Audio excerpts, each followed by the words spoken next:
Hey everybody.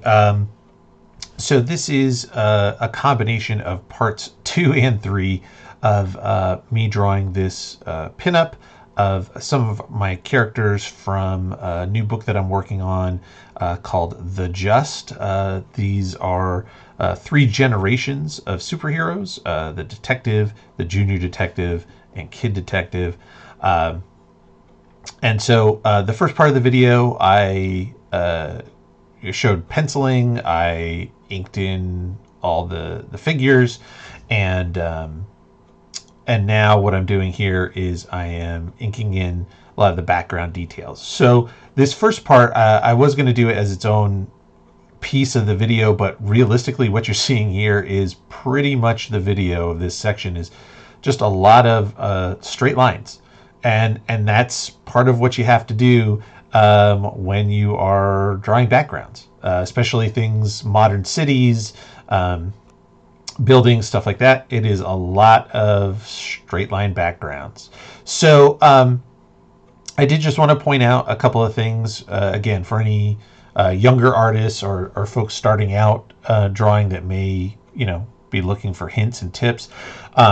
This triangle that I'm using, great tool, a very versatile tool, and I highly recommend any of these kind of pieces that you get, be it rulers, triangles, T-squares, etc. Make sure you're getting transparent ones. All right, it's really important that you're able to see through to make sure that things are lining up correctly and things are working the way you want them to. So, yeah, really good good piece of advice there. Again, make sure you're doing that, and you can get these things at a lot of online at a lot of really good places. There's a lot of drafting type of supply stores online where you can get some really cool drafting tools. So here I'm going through this building and inking in all of the windows. And one of the things that I also did is, because it's at night, some of the windows will be lit, some of the windows will be dark. And so I kind of went through and kind of X'd out some of the ones that I wanted to be dark so that there's a good variety. So when I went back in with the darker ink, I'd be able to fill that out and not to think about it too much. So yeah, so a lot of straight lines. I did also want to point out the picture, the photograph there that I've printed out to the bottom right. Now, I did not, I didn't copy that cityscape, right? You'll see it's what I'm doing. The buildings that I've put in here aren't exactly the same, but I did not grow up in a city. I don't live in a city.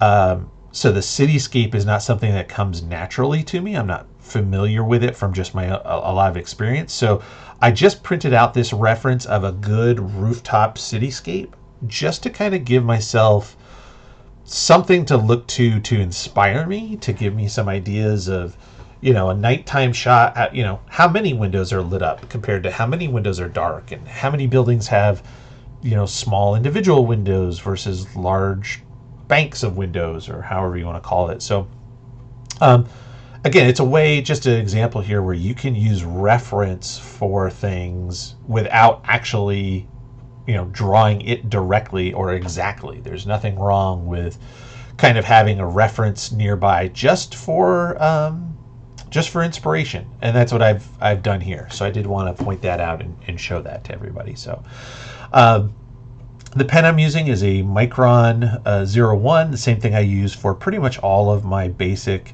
outlines on all of my inked pieces. Same thing I used for the figures.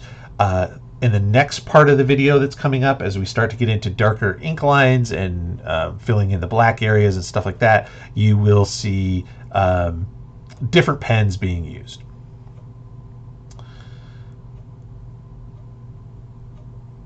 So here we have, now we've gone ahead and all the inks are done. And all the pencil has been erased. And now I'm going to go in and start filling in the black areas and adding in the dimensionality with the inks. So I start with the large ink areas, and this is a refillable brush pen. I don't remember exactly where I got it, but I really like it. The ink is very opaque, so you don't have to go over it a bunch of times to get a nice solid dark black when you scan the piece, which is great. Sometimes markers or pens can be a little bit gray. It doesn't look like it at first, but when you scan and that light passes through it, it can be kind of gray. So this is a great tool, especially, and it fills in really large areas quickly. The part of the brush that you hold is the ink reservoir, and then you squeeze it and it goes into the brush tip, and you can go ahead and ink large areas like that. So that's what I'm doing first, and working in a way so that I'm not dragging my hand through the ink, because it is wet. So one of the things to note if you are using a tool like this is be careful. Make sure that your ink is dry before you move your hand across it, or you come in with the next pen. So here's another. This is also considered a brush pen. It's a flexible sort of, I guess, plastic tip to the pen. Oh, actually, this one is. I'm sorry, this one is different. This one is just more of your standard kind of felt tip pen, similar to the Micron pens, just a different brand.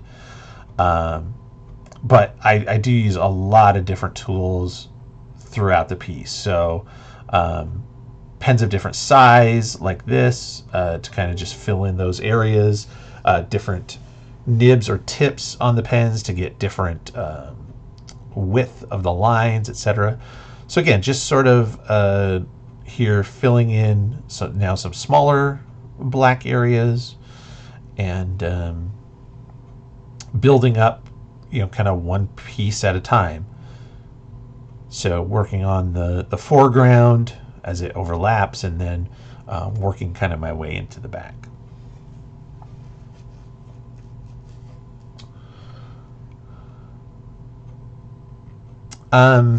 One of the things I will point out, I mention this a lot in the videos, is the paper that I tend to use. So this one is specifically a comic artboard. So you kind of see at the top, there's a logo. It has some writing on the top. There's a clear border that I'm working inside of. So this particular paper is made specifically for comic book art. So the area inside that border is already measured out exactly, so that when it gets reduced by the right percentage, this piece would fit exactly into standard comic book style.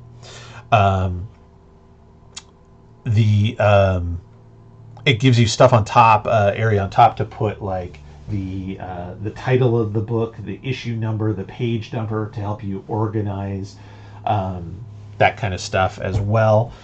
The actual paper quality itself, it is a Strathmore Bristol.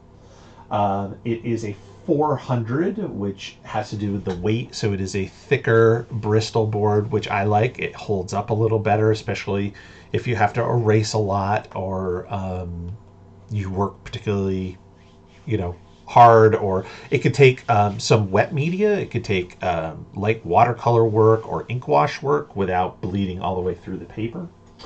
It is 2-ply, and it is smooth. And the smooth part is the piece that I tend to emphasize.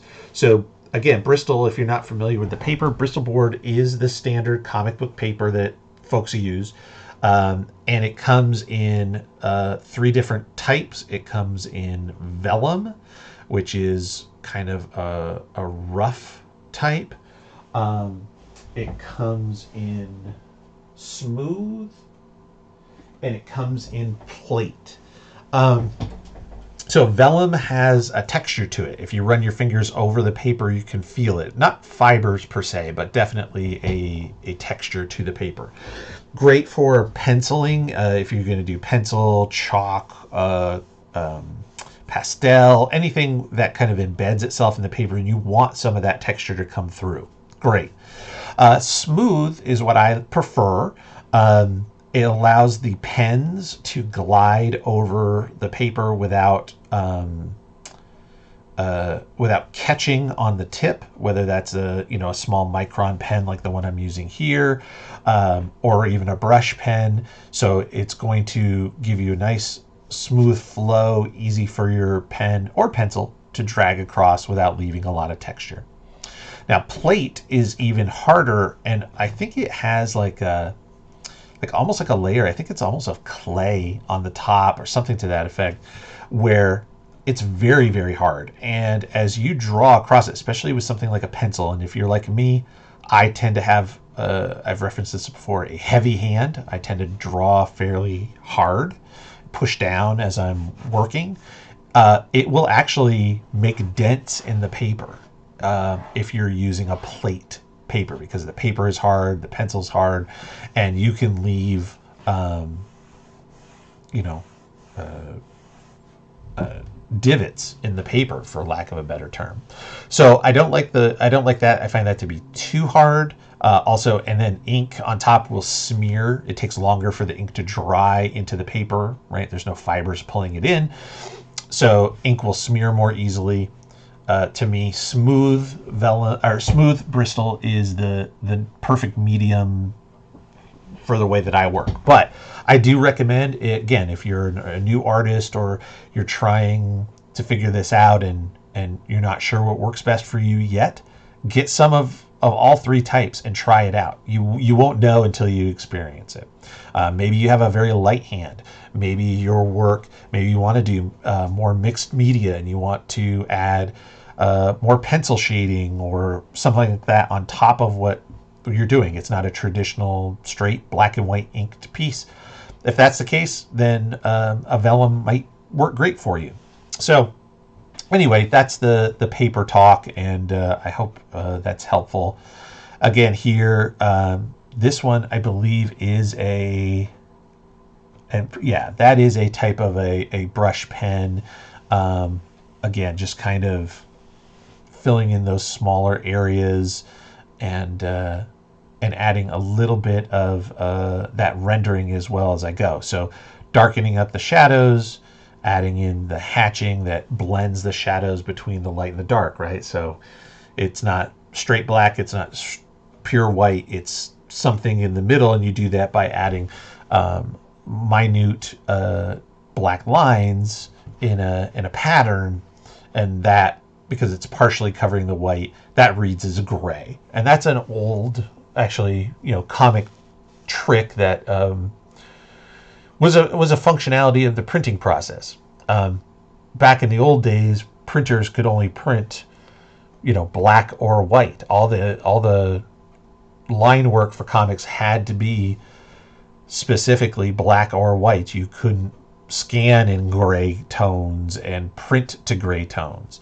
It wouldn't work that way due to the there was actually engraving work that had to get done to make plates for printing and all that kind of stuff. So nowadays, with modern computers and printers, you can color or do anything any way you want, and still print it into a book format. In my particular case, I just work traditionally, so this is why you've got a strict, black and white line art piece. Eventually, it would be computer colored using, Photoshop or another computer program. But yeah, that's where that hatching, cross hatching style comes from that we associate so much with kind of illustrative and comic book art. It had to do with the old printing process, that even though it's not a requirement anymore, it's not a necessity, we still use it as a tradition, because we understand what that is and the look of it and sort of what it means and all that. So again, here we go, working on the last figure, getting that done, and then from there going to the final background details. And again, I know it's really fast, but I do, I switch back and forth between pens. I've got usually anywhere from, sometimes I'll have 2 or 3 in my, my offhand at any given time, and I can just switch back and forth really quick. I have a pile of pens next to me on my desk where I work, and I can dip into those and grab whatever I need as the situation calls for it. But I think you'll find, like most artists, we tend to, you tend to default to things that are the most versatile. What can you do the most lines with, so you don't have to keep changing pens so often. So that's a really big deal. And then also, what gives you the best results. If you work with something and one time it gives you an awesome line, a nice bounce, energy, it's got the right feel for you, man, you'll stick with that pen, forever. And that's, and kind of focus down into maybe only 2 or 3. So here we go, just kind of finishing up some of those last spotted blacks. That is the whole piece. Thank you so much for checking out the video. I hope you enjoyed it, and be on the lookout for The Just coming to you soon, hopefully. And can't wait to show you some more very soon. Thanks so much.